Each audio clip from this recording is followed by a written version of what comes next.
¿Dónde y cuándo se originó la civilización? Los expertos han elaborado muchas teorías, pero a veces las evidencias contradicen por completo todas las hipótesis.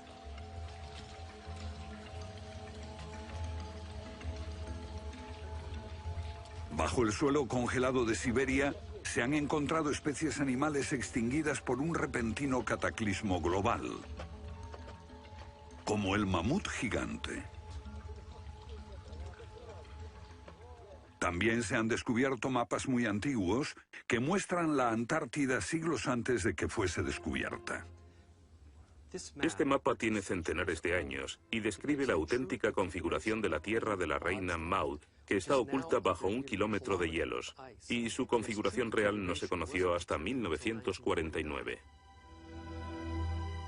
Hace 100 años, un arqueólogo concluyó que la antigua ciudad de Tiahuanaco, en Bolivia, fue un observatorio estelar alineado con el Sol y las estrellas. Calculó que tendría 17.000 años. Su afirmación fue puesta en ridículo hasta hace poco tiempo. La única corrección que yo haría se debe a que ahora contamos con mejores mediciones, y sospecho que su antigüedad sería de unos 12.000 años. Tiahuanaco es la ciudad más antigua que conocemos en toda la Tierra.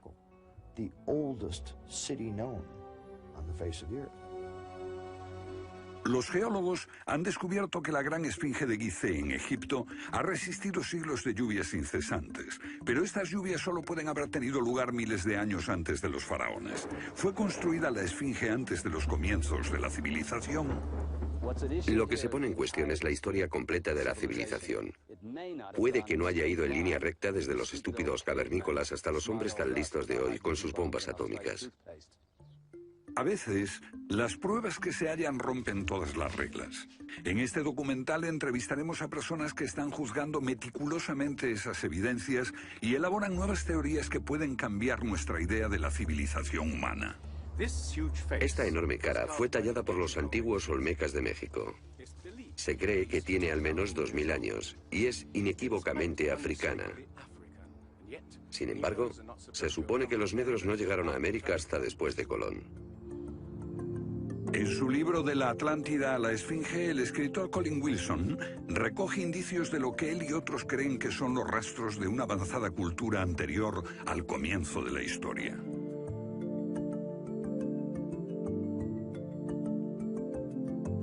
El filósofo griego Platón describió de manera precisa dicha civilización que, según le dijeron los sacerdotes egipcios, surcaban los mares miles de años antes, hasta que fue destruida por un terrible cataclismo. Platón la llamó Atlántida.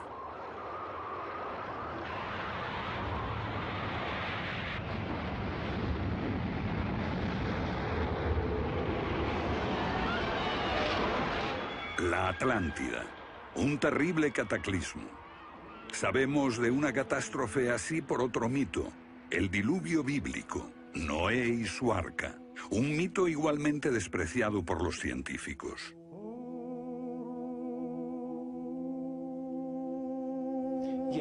Cuando rechazan el diluvio bíblico y a Noé y el arca como una fábula, los científicos están ignorando el hecho de que hay cientos de mitos de diluvios en todas las culturas, aparte de las narraciones de Mesopotamia y de los hebreos, que dicen lo mismo sobre un desastre planetario que virtualmente borró al género humano antes del comienzo de la historia conocida.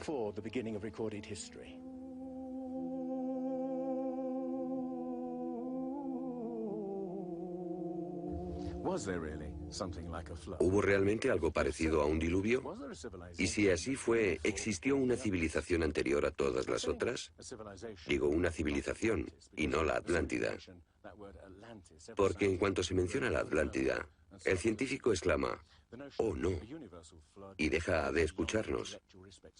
¿Pero es neutral la ciencia? ¿Lo es realmente cuando afirma «limítese a los hechos como punto de partida»? La ciencia ha tendido a centrarse más en teorías que en hechos. Una teoría surge para explicar unos hechos, pero otros se dejan de lado. Nuevas evidencias pueden cuestionar la teoría, pero con frecuencia también son ignoradas.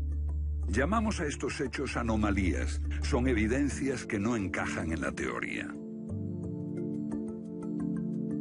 En su polémico libro Arqueología Prohibida, los científicos Thompson y Cremo muestran lo que ocurre cuando una evidencia contradice las teorías científicas. En los últimos 150 años, los arqueólogos y antropólogos han enterrado tantas evidencias como las que han desenterrado, literalmente. Básicamente estamos ante lo que llamamos un filtro del conocimiento. Este es un rasgo fundamental de la ciencia y de la naturaleza humana. La gente tiende a filtrar cosas que no convienen. Cuando los científicos ven que algo no se ajusta al paradigma aceptado, tienden a eliminarlo. No se enseña, no se discute, y la gente ni siquiera se entera de ello.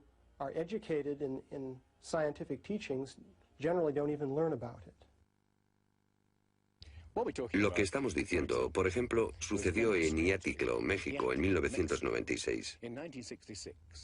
Cuando la arqueóloga Janestine McIntyre amenazó con echar abajo la teoría convencional de que el ser humano es relativamente nuevo en la Tierra, que llegó a Siberia hace unos 30.000 años y en América hace unos 20.000 años.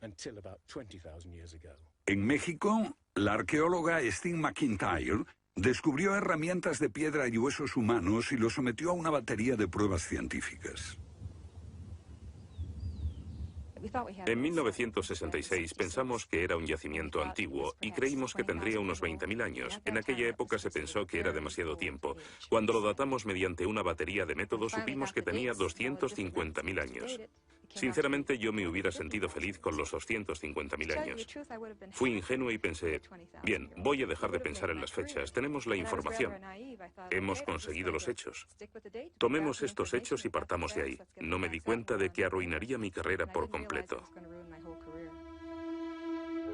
Todas sus oportunidades profesionales se frustraron. El yacimiento fue cerrado. Los permisos para investigar denegados sistemáticamente. No obstante, más de 30 años después, unos arqueólogos descubrieron en Siberia vestigios de seres humanos de 300.000 años de antigüedad. Una fecha que de repente hizo que la datación de Jan McIntyre no pareciese tan improbable después de todo. No es necesariamente una conspiración deliberada. No decimos que se trate de personas reunidas en una habitación y diciendo, vamos a engañar a la gente. Es algo que ocurre automáticamente en la comunidad científica. Cuando una evidencia difiere de la teoría predominante, no se habla de ella, no se da información. Y eso significa que la ciencia deja de progresar de la forma en que uno desearía.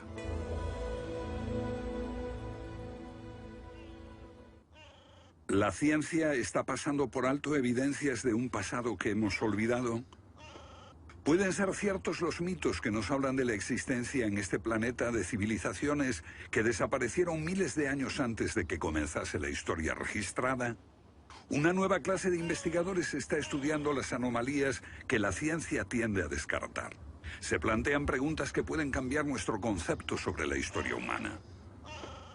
La fortaleza inca de Sacsayhuamán, de edad indeterminable y construida por gente que carecía de metales duros o de cemento, que no conocían la polea, ni la rueda, ni la grúa. Solo miren esta piedra. He contado 11 ángulos. Debe pesar más que 200 coches juntos y revela la increíble habilidad de la gente que la hizo. Y también algo más. Una capacidad asombrosa para manipular objetos de este tamaño. ¿Cómo diablos las levantaban? Bolivia. Las misteriosas ruinas de Tiahuanaco. La misma habilidad manual, una capacidad de construcción que resulta inexplicable. Las piedras están perfectamente ensambladas. Intentemos insertar una aguja en cualquier punto de las junturas. La aguja no entra.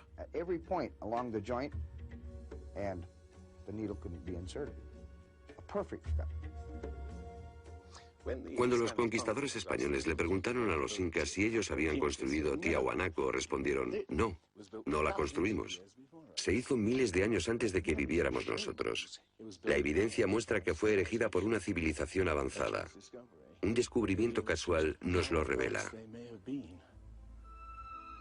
Los bloques de construcción de Tiahuanaco no están pegados con cemento.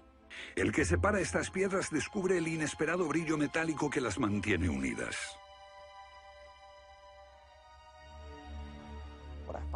Lo que encuentro asombroso es que para trasladarlas a cada uno de los lugares donde empleaban este material, ellos tenían que contar con una especie de planta de fundición móvil para licuar el metal. Y aquí hay un uso similar de tornillos metálicos y piedras finamente unidas, como esta en forma de L. Pero estamos en otro continente. África, Egipto, la tierra de las pirámides. Las 3 pirámides de Gizeh, una maravilla del mundo antiguo.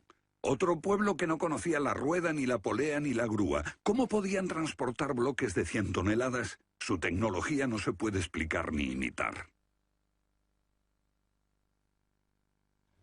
Soy ingeniero y puedo decirles que levantar bloques de este tamaño, de este peso, requiere una grúa especial. Una gente que carecía de tales grúas, o de una simple polea, o una rueda, empleando herramientas de cobre, ¿cómo pudieron hacerlo? Bobal cree que la Gran Pirámide de Gizeh era mucho más que una tumba y que revela un sorprendente nivel tecnológico. En su libro Guardián del Génesis, Robert Bobal y Graham Hancock enumeran muchas hazañas inexplicables. Chris Dunn, experto en perforaciones. Bueno, permítanme una pregunta. ¿Cómo cree que lo hicieron? El sarcófago de la Cámara del Rey. ¿Cómo lograron unos constructores primitivos que la superficie interior encajase con la superficie de la piedra del sarcófago al milímetro? Esta habilidad requiere profundos conocimientos de física. Es un misterio como la perforación misma. Primitivamente, la típica manera de hacerlo sería con una sierra de arco, un berbiquí. Introducirían la herramienta en la pieza usando arena o un diamante, pero pienso que eso supondría mucho tiempo, muchos años para hacerlo.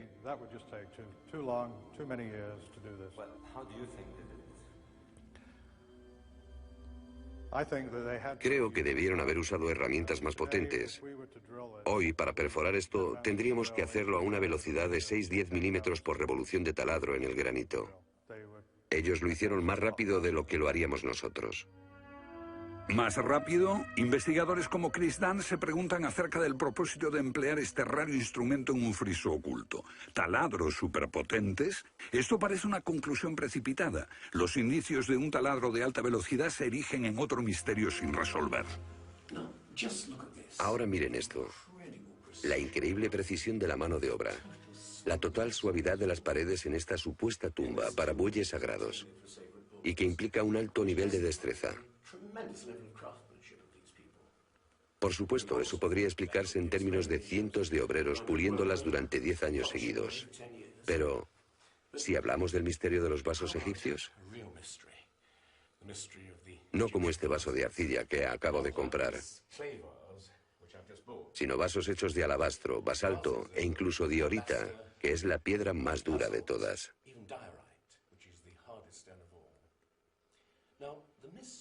Es bastante fácil ver cómo se podría ahuecar taladrando directamente hacia adentro.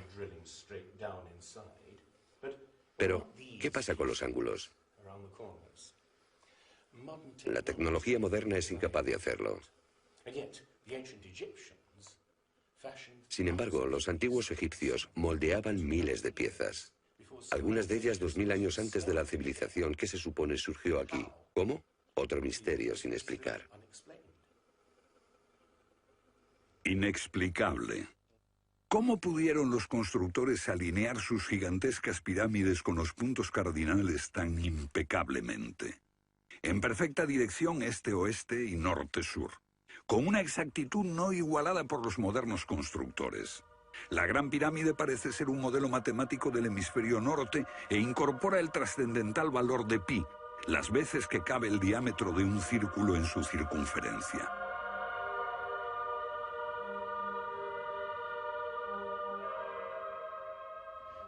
Está claro que lo que aquí tenemos es un avanzado sistema de matemáticas y tecnología, en un tiempo que no conocía su existencia. Para lograr estos resultados, los antiguos constructores tenían que usar un eclímetro de 52 grados. Cualquiera otro no valdría. Pero no solo los egipcios conocían el valor pi. Ese valor también está representado en la pendiente de esta pirámide y en el extraño ángulo que le dieron sus constructores, en Teotihuacán, México, el lugar que los indios llamaban Ciudad de los Dioses.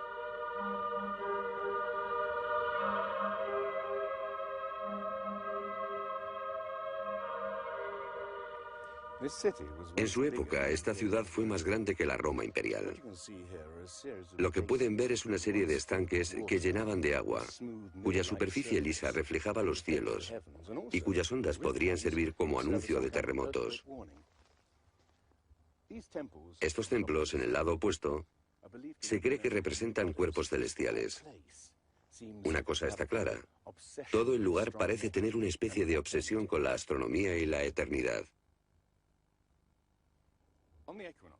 En los equinoccios, el 21 de marzo y el 21 de septiembre, estas pirámides proyectan sombras gigantes, lo que las convierte en un perfecto reloj para la medición del tiempo. Como si proviniesen de una fuente común, las antiguas civilizaciones de todo el mundo exhiben un sofisticado conocimiento de los cielos que todavía nadie ha explicado. Fascinación por el sol, las estrellas. El lento e inexorable movimiento de la Tierra determina que las constelaciones parezcan viajar por los cielos nocturnos y por las épocas.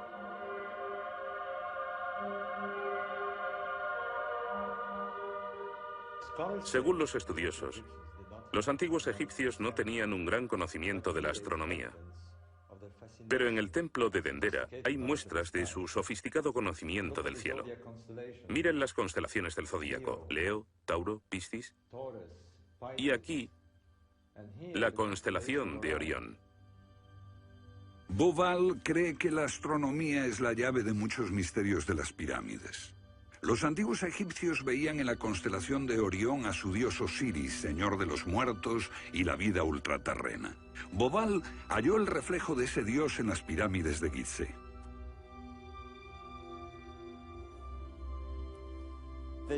Esto es realmente un misterio. Pequeños canales de ventilación orientados hacia arriba. Para los egiptólogos no eran más que canales de ventilación, pero los astrónomos piensan distinto. Para el antiguo Egipto esto fue Rostau, la entrada al reino subterráneo, el reino del dios Osiris u Orión.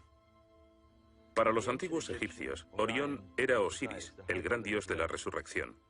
Esto es una reconstrucción del cielo en el año 2500 a.C., y fue sorprendente descubrirlo. Los canales apuntan a Orión y a la estrella Sirio, que era Isis, la esposa de Osiris. En textos antiguos, Bauval descubrió que deben de haberle servido una ceremonia secreta para la resurrección de los faraones muertos, que renacían como estrellas en la constelación de Orión. Uno de esos textos dice: «Oh rey, permite que atraviese el serpenteante canal, la Vía Láctea, hasta el punto donde está Orión». Bauval cree que Osiris tenía tal importancia que los constructores emplazaron las 3 pirámides de Gizeh para que fueran un reflejo terrestre de las 3 estrellas del cinturón de Orión.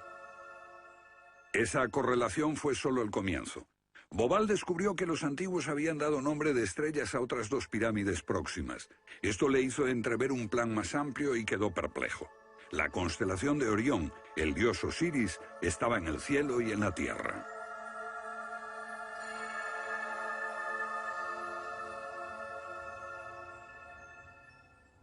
México, donde Teotihuacán presenta otro paralelo. Una leyenda la llama la ciudad de los dioses y sugiere que su propósito era convertir a los hombres en seres celestiales. Como ocurre en Egipto con las pirámides de Giza, los mitos hablan de la reencarnación en las estrellas. Ese es el secreto de Teotihuacán.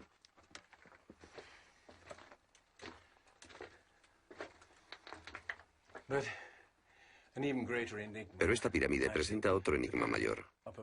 Cuando se excavó por primera vez en 1906, se halló una enorme capa de mica. Ahora sabemos que la mica se usa como aislamiento eléctrico. No tenemos idea de para qué la utilizaban ellos. Lo que resulta aún más extraño es que la mica procede de Brasil. Imaginemos el problema de trasladar toda esta mica a más de 2.000 kilómetros de distancia. ¿Cómo? ¿Con qué finalidad? No tenemos ni idea. Tiahuanaco, Bolivia. Otra cultura perdida revela la misma fascinación por el sol y las estrellas. Hace 100 años, el arqueólogo boliviano Poznański observó que en el primer día de primavera el sol salía exactamente por el centro del templo. Fue el inicio de un gran descubrimiento. Poznański descubrió que este templo era un observatorio, un gran reloj para medir la progresión del sol. Y podemos utilizar ese alineamiento astronómico para datar el lugar. Durante el año el sol sale cada día por un punto diferente del horizonte. El primer día de primavera un observador vería salir el sol exactamente en el centro. Estudiando el esquema de Poznański, dedujimos que en los primeros días de invierno o de verano el sol saldría por encima de las piedras angulares. Pero no fue así. Los arqueólogos actuales dicen que los constructores cometieron un error de cálculo. Después de observar la perfección con la que se construyó este sitio, con piedras de 100 toneladas, sugerir que los marcadores del solsticio están mal alineados me parece increíble. Neil Stide hizo una completa verificación de los cálculos de Poznański. Midiendo el ángulo de las piedras angulares y comparándolo con las posiciones actuales de salida del sol, Poznański calculó que Tiahuanaco fue construida hace 17.000 años. En ese tiempo, la inclinación del eje de la Tierra era ligeramente distinta de lo que es hoy en día y el sol habría salido directamente encima de las piedras angulares.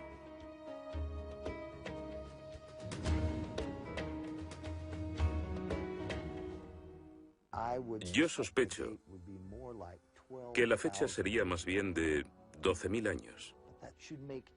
Pero eso haría que todos nos cuestionásemos completamente los orígenes de la civilización. Una civilización perdida en el tiempo dejó sus huellas en varios lugares del mundo.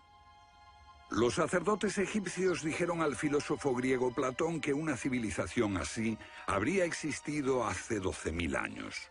Pero según la ciencia, el ser humano abandonó la prehistoria hace solo 5.000 años. En Egipto, el investigador John West descubrió que la esfinge de Gizeh no resultó alterada por el clima de la misma forma que las construcciones del entorno, erosionadas por la arena y los vientos del desierto. En vez de un desgaste horizontal, la esfinge tiene marcas de erosión redondeadas y onduladas.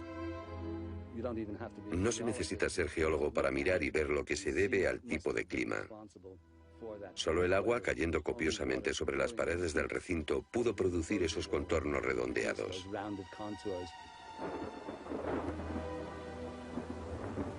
¿Agua en el desierto del Sáhara? Ciertamente no en tiempos de los faraones. Para eso hay que trasladarse a finales de la era glaciar. Unos 10.500 años antes de Cristo, miles de años antes de que existiesen los faraones. ¿Pero por qué entonces la esfinge tiene cabeza de faraón?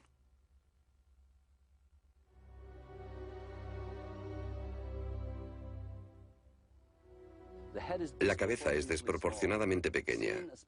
Desde el aire se ve que el cuerpo de la esfinge es largo y aplanado, y la cabeza casi se parece a la de un alfiler. Para nosotros, esto indica que ha sido tallada más de una vez.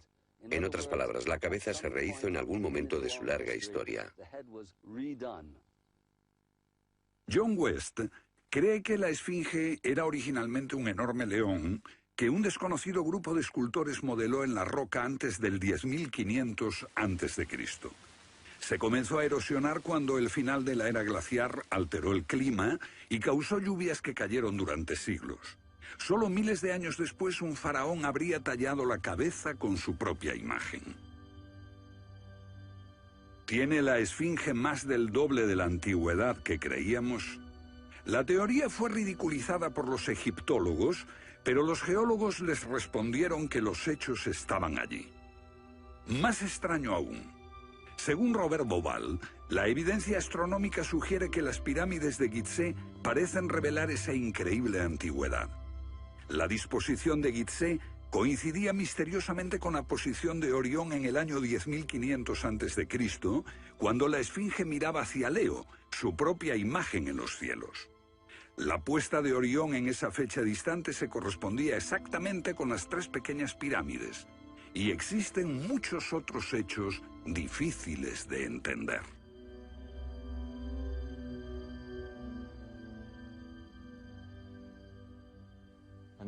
Esto coincide exactamente con las ideas que se desarrollaron tras los análisis geológicos de la esfinge. Dos ciencias sólidas indican que la esfinge podría remontarse al año 10.500 a.C.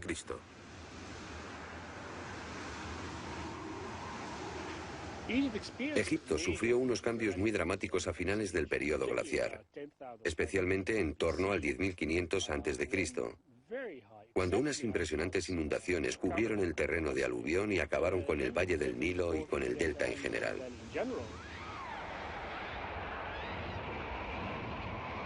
«10.500 años antes de Cristo, un periodo de inundaciones. ¿Pudieron los diseñadores de Gizeh remontarse a un tiempo tan distante? El tiempo de sus mitos dice que el dios Osiris y sus asistentes ascendieron del caos para traer los primeros frutos de la civilización. ¿De dónde vinieron?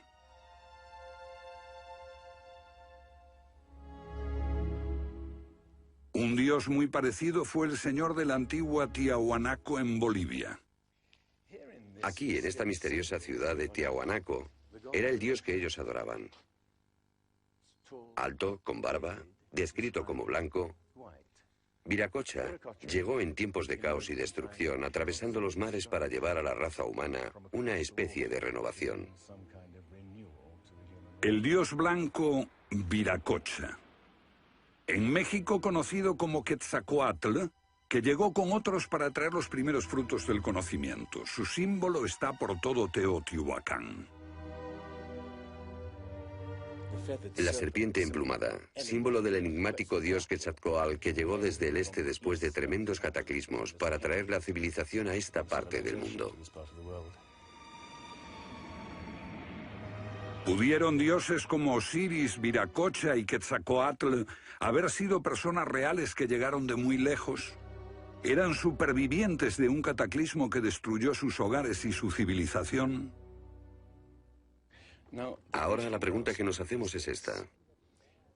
¿Existió una remota civilización, hasta ahora sin identificar, que llegó a Egipto, México y Sudamérica? ¿Y que dejó su impronta en un cuerpo de conocimientos, por difícil que sea de discernir? Tomados por separado, acepto que los datos aislados revelan poco, pero consideremos juntos todos esos elementos comunes. Ambos lugares tienen enormes pirámides, alineadas exactamente con los puntos cardinales, e incorporan avanzados conocimientos matemáticos. Ambas culturas demostraban un asombroso conocimiento de astronomía, expresado en los grandes monumentos sagrados que erigieron. Aunque no conocían ni la polea ni la rueda, ambas pudieron hacer construcciones con enormes piedras finalmente ensambladas en un estilo único, con ángulos en forma de L y tornillos de metal. Y ambas utilizaron el proceso de la momificación para preservar y honrar a sus muertos. Aquí se halló una nueva y asombrosa pista cuando la doctora Balabanova, de la Universidad Alemana de Ulm, descubrió que muchas momias de Egipto contenían cocaína y nicotina, naturales de Sudamérica. Tengo una cantidad de cartas insultantes. Dicen que todo esto no tenía sentido, que yo fantaseaba, que era imposible porque estaba comprobado que antes de Colón esas plantas no existían en ninguna parte del mundo, excepto en América. Pero su investigación se repitió con cientos de momias y no quedó lugar a dudas. En un pasado remoto, unos navegantes atravesaron el mar e influyeron en las culturas a ambos lados del Atlántico. La idea está sugerida incluso por lo que no está allí. México, la antigua cultura de los mayas. Los sacerdotes mayas tenían tablas para predecir los eclipses de sol y de luna. Pero hay algo muy extraño. No conocieron nunca el simple principio de la rueda. Podían visualizar la eternidad pensando en millones de años, pero jamás aprendieron a pesar un saco de grano. Esta compleja civilización murió finalmente porque no supo desarrollar métodos de agricultura para alimentarse. Lo que estoy sugiriendo es... ¿puede que ellos heredaran una parte específica de su conocimiento de una civilización anterior, mucho más sabia? Un contacto. A veces la evidencia está ahí para que la veamos todos. Los antiguos olmecas en México pusieron a sus soberanos caras africanas. ¿Qué les parece esta? Tallada por esos mismos olmecas. Es genéticamente imposible que un indio tenga barba, pero aquí está la cara de un blanco caucasiano, esculpida 2000 años antes de que los españoles llegaran al Nuevo Mundo.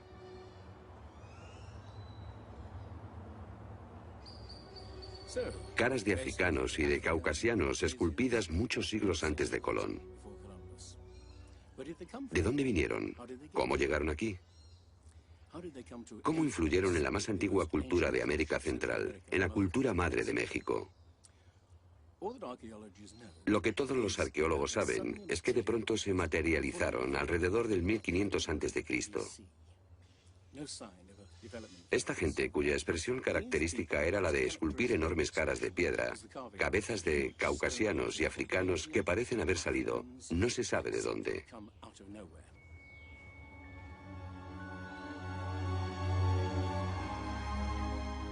Oaxaca, la antigua ciudadela del Monte Albán. Aquí, en el sur de México, está el último testimonio de esos misteriosos hombres. Porque estas figuras esculpidas en piedra parecen corresponder a muertos en combate. Desnudas, desamparadas, la mayoría castradas. Este puede reflejar el momento en que estos hombres desaparecieron de la historia.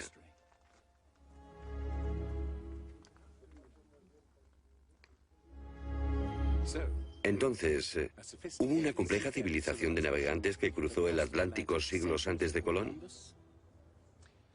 Pero tenemos otra evidencia. Estos son viejos mapas que sugieren que los antiguos marinos tenían un conocimiento de la Tierra que nunca se ha explicado. Un puzzle para los científicos de este siglo. En 1513 el almirante turco Piri Reis cartografió parte del mundo que nadie había visto hasta entonces. Colón solo exploró la zona del Caribe. No bajó a esta zona de Sudamérica, hasta la Antártida. No estuvo nunca por esa zona. Pero estos mapas muestran todos estos detalles con gran precisión, antes de que cualquier explorador europeo llegase a esas regiones. Este mapa, de muchos siglos, describe la configuración real de la tierra de la reina Maud, que ahora está sepultada bajo 1 kilómetro de hielo. Y su forma precisa no se determinó hasta 1949. Inexplicable. Los cartógrafos han meditado mucho sobre la extraña proyección cartográfica utilizada en el mapa. Hallaron un parecido con el que utiliza un moderno submarino nuclear que hace mediciones del mundo mientras se aleja de un punto de referencia. En este caso, el centro está en Egipto. ¿Es ese el hogar de los antiguos cartógrafos? El mapa muestra exactamente esta parte del mundo, pero hay más. Para mí el aspecto más significativo del mapa de Piri Reis es que describe exactamente la longitud. Algo que los europeos no fueron capaces de hacer hasta el siglo XVIII. La longitud. Esa historia comenzó en estas playas en 1707, cuando la flota inglesa navegaba por el Mediterráneo hacia Inglaterra. En aquellos días era bastante fácil determinar a qué distancia estaba el norte o el sur, midiendo el ángulo que el Sol y las estrellas formaban con la superficie de la Tierra. Pero no había técnicas para determinar lo lejos que estaba el este o el oeste. ¿Longitud? El almirante Sir Clutley Safel se enfureció cuando un marinero del oeste del país le dijo que estaba alejándose unas 20 millas del este y era probable que la flota naufragase en la costa. Cuando sus oficiales le dijeron que el rumbo era correcto, mandó ahorcar al marinero por insubordinación. En sus últimos momentos debió haber deseado no haberlo hecho. Los barcos se habían hundido antes por millares. Pero entonces la pérdida de una flota entera promovió la búsqueda de un reloj preciso para calcular la longitud. Tuvieron que pasar 2 generaciones antes de que finalmente se consiguiese. No obstante, el mapa de Piri Reis ya mostraba un conocimiento de la longitud al menos 250 años antes. En el mapa de Piri Reis se menciona el hecho de que se trate de una recopilación de muchas otras cartografías. Son copias de copias de copias. La mayoría de quienes los han estudiado creen que esos mapas proceden de los tiempos de Alejandro Magno, pero son incluso mucho más antiguos. Mapas del mundo confeccionados antes de que supiésemos navegar por los océanos. Técnicas de construcción inexplicables, un complejo conocimiento de las matemáticas y la astronomía. Si existió una tecnología tan avanzada capaz de dar sus conocimientos a los constructores de la Esfinge y a los pueblos de los Andes y México, ¿qué pasó con ella?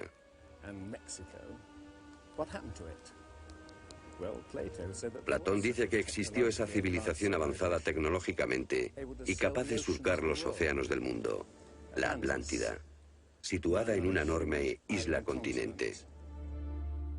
Rechazando una civilización perdida, la ciencia niega también la idea de una catástrofe global que la destruyó. Pero Platón y la Biblia no son las únicas evidencias.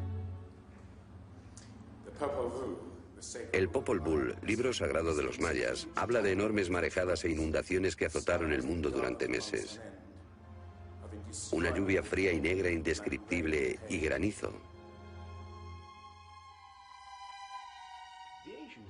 Los antiguos hablaban de tiempos de caos, de inundaciones y oscuridad de los cuales emergieron los dioses para dar forma a la tierra de Egipto.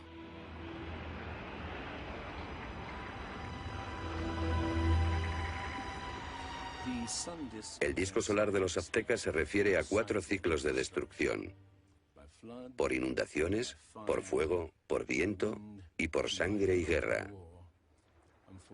Y prevé el fin del mundo por un enorme cataclismo surgido de las entrañas de la tierra.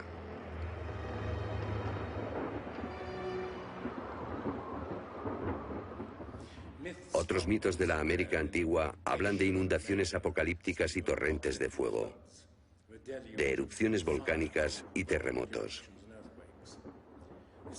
Un pasado que no podemos recordar ni olvidar.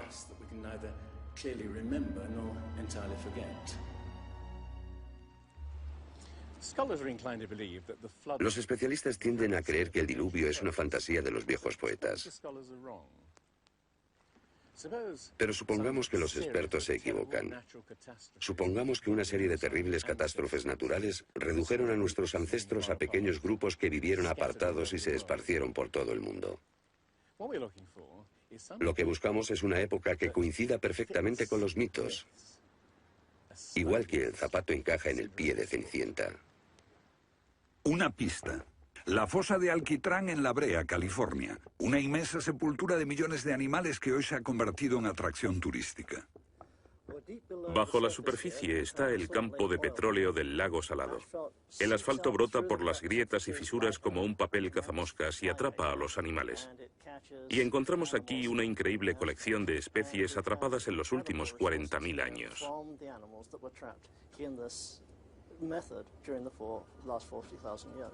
Esta fosa de Alquitrán puede leerse como un libro de tiempos remotos, cuando abundaban los animales y nosotros no los considerábamos como originarios de América.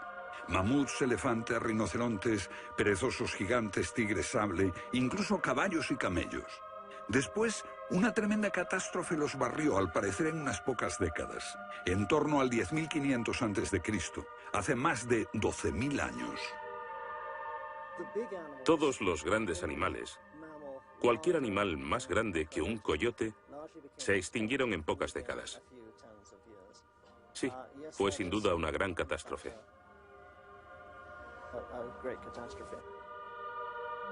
Un registro de la catástrofe. El fin de la era glaciar. En el 10.500 a.C., hace más de 12.000 años. Temperaturas que habían permanecido relativamente estables durante miles de años de pronto se elevaron. Un aumento de temperatura de más de 5 grados en un abrir y cerrar de ojos. Solo entre 3 a 10 años. Se trata del asombroso descubrimiento de unos científicos que perforaron la capa de hielo en Groenlandia para investigar los cambios en la atmósfera. El hielo de Groenlandia ha sido llamado por algunas personas la piedra roseta del clima, porque ver que el clima puede cambiar tan rápidamente es un enorme descubrimiento. Y este cambio ocurrió en un periodo de entre 3 años y una década. Hemos observado cambios espectaculares en la química de la Tierra. Y descubrimos que en un periodo en el que las placas de hielo estaban empezando a derretirse, es cuando tenemos más señales de sedimentos volcánicos y de mayor magnitud, mayores concentraciones que en cualquier otro periodo en los últimos 110.000 años.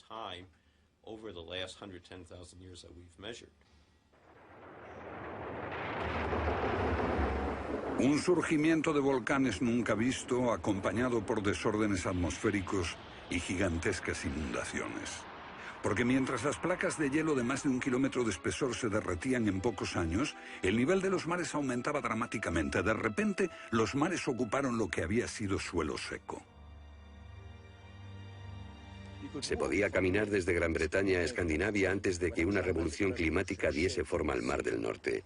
Fue un periodo en que las grandes inundaciones cubrieron las llanuras de América del Norte, y por eso es que se encuentran esqueletos de ballenas en Michigan. Un tiempo de cataclismos a finales de la era glaciar, que puede coincidir con los mitos. Solo en el Nuevo Mundo se extinguieron alrededor de 70 especies de grandes animales. Mamuts, perezosos gigantes, camellos, caballos. Permítanme ponerlo en perspectiva. En los anteriores 200.000 años se había extinguido menos de 1/3 de esa cantidad. Y este modelo extraordinario de extinción se repitió en Europa y Asia. En las capas subterráneas de hielo de Siberia y Alaska se descubrió una masa enmarañada de huesos de millones de animales que perecieron en un cataclismo. El mamut gigante no murió a manos de los cazadores. Desapareció por una catástrofe natural. A finales del siglo XIX, unos cazadores encontraron por casualidad el cuerpo de un enorme animal congelado. Después de ser desenterrado y transportado, se encontró que en el estómago tenía plantas pertenecientes a un clima templado y aún sin digerir. El animal se había congelado de una forma muy rápida, como no es capaz de hacerlo ningún congelador moderno. Lo cierto es que hace unos 12.000 o 13.000 años un frío inmenso azotó Siberia. El enigma de los mamuts congelados en un instante ha dado pie a extrañas anécdotas. Algunas ciertas y otras no. Lo que es auténtico es un informe del barón Wrangel, un naturalista del siglo XIX que descubrió la isla Byrd al norte de Siberia, donde la arena quedó literalmente mezclada con bancos de huesos y colmillos de mamut y otros animales que habían desaparecido en alguna catástrofe. Esas extinciones masivas, esa imponente actividad volcánica, ese veloz derretimiento del hielo, parecen sugerir que hubo un cambio climático brusco hace 12.000 años. Hay algún factor desconocido que no logramos descubrir.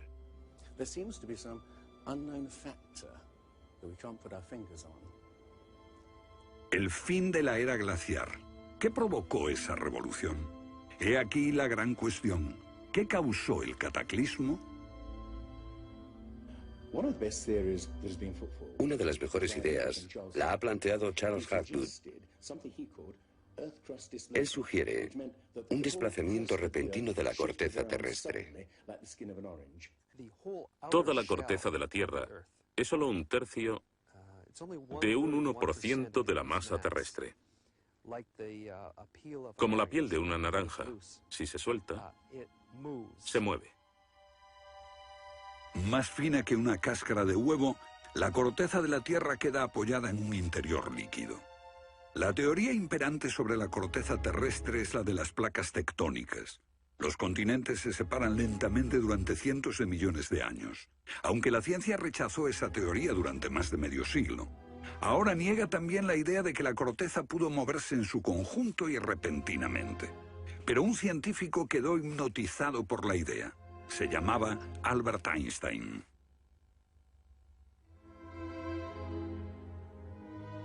Esto es un resumen de lo que dijo. Cuando me encontré con el trabajo de Hapgood, quedé conmocionado. Se trataba de una idea simple, pero que podría explicar una serie enorme de problemas. Hapgood tenía esa teoría.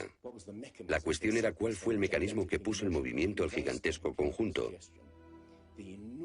Y fue Einstein quien planteó una sugerencia. La enorme cantidad de hielo que rodea a los polos puede tener 3 kilómetros de espesor.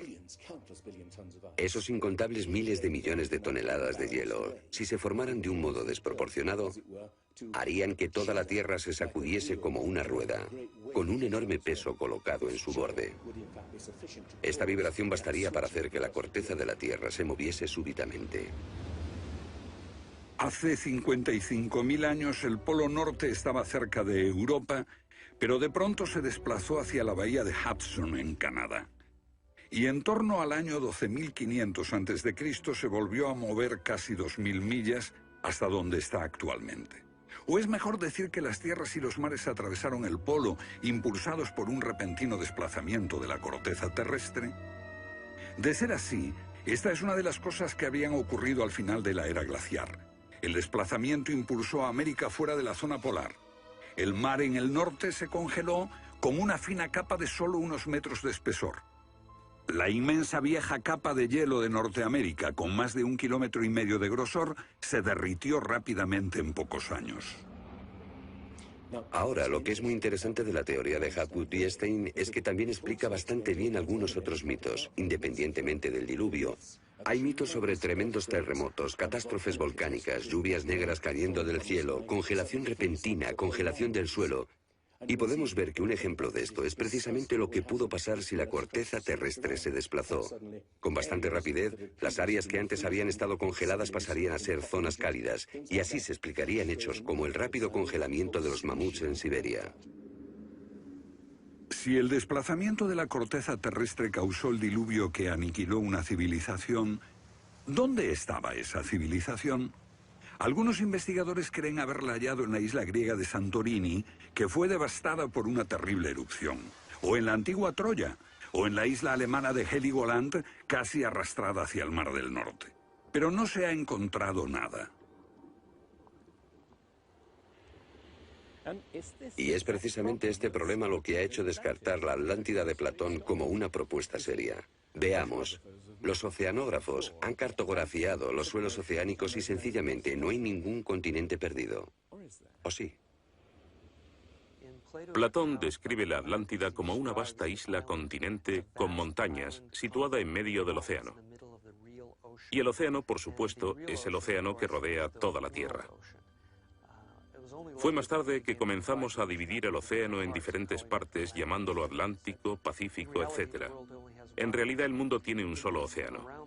Y los mitos de todo el mundo son muy explícitos acerca de lo que pasa. El Zen Avesta, de la literatura védica, describe que esa isla no solo se destruyó tras un diluvio, sino que está cubierta por nieve y hielo. De modo que estamos buscando una isla cubierta de nieve en medio del océano, y una gran candidata para este papel es la Antártida. Si el Polo Norte se desplazó, también debió hacerlo el Polo Sur. Flennat cree que hace 12.000 años una parte de la Antártida permanecía en zonas templadas y pudo haber albergado una civilización que desapareció cuando el continente se convirtió en el Polo Sur. Esa es la explicación que él encuentra en los mapas que muestran partes de la Antártida que están debajo del hielo. El almirante turco Piri Reis demuestra un conocimiento de la Antártida que no debería de tener. Tras examinarlos, especialistas en cartografía de la Armada y de las Fuerzas Aéreas nos dicen: hemos hecho comparaciones de picos salientes y de montañas. Hemos descubierto que coinciden de forma asombrosa. Lo que debemos enfatizar es que no estamos hablando de un mapa, el mapa de Piri Reis, que podría cuestionarse. Estamos hablando literalmente de docenas de mapas. Por ejemplo, el mapa Phineus de la Antártida es sumamente preciso en cuanto a la configuración, mostrando sistemas fluviales que existieron allí, pero que no se conocían en el siglo XVI. La Antártida no fue descubierta hasta cerca del año 1800. Entonces, ¿cómo pudieron los cartógrafos europeos representarla? Solo, cree Flenard, si ellos la copiaron de copias de otras copias de mapas que se remontan milenios atrás. Hace solo unos 25 años supimos que bajo la capa de la Antártida existían unas islas, un continente bajo un océano helado. Sin embargo, esa información ya estaba aquí, en este mapa. Estas islas de aquí corresponden a este área, y el modelo de nevadas aquí es muy intenso. Nada aquí. Estas islas debajo de este punto se podrían haber unido entre ellas antes de unirse a la tierra firme. Así, lo que se describe aquí es algo que yo creo que verdaderamente ocurrió en torno al 8000 a.C. Puede que en el 6000 a.C. a lo sumo. No hay forma de saber cómo lo consiguieron, a menos que postulemos la existencia de una civilización con habilidades para la navegación y la confección de mapas que solo se reinventaron en nuestro tiempo.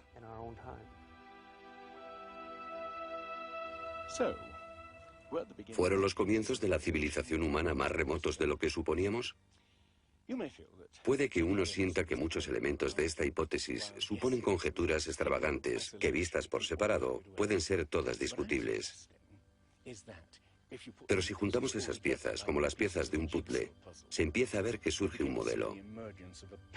Una civilización que se desvaneció y fue olvidada mucho antes de que comenzase el registro de la historia.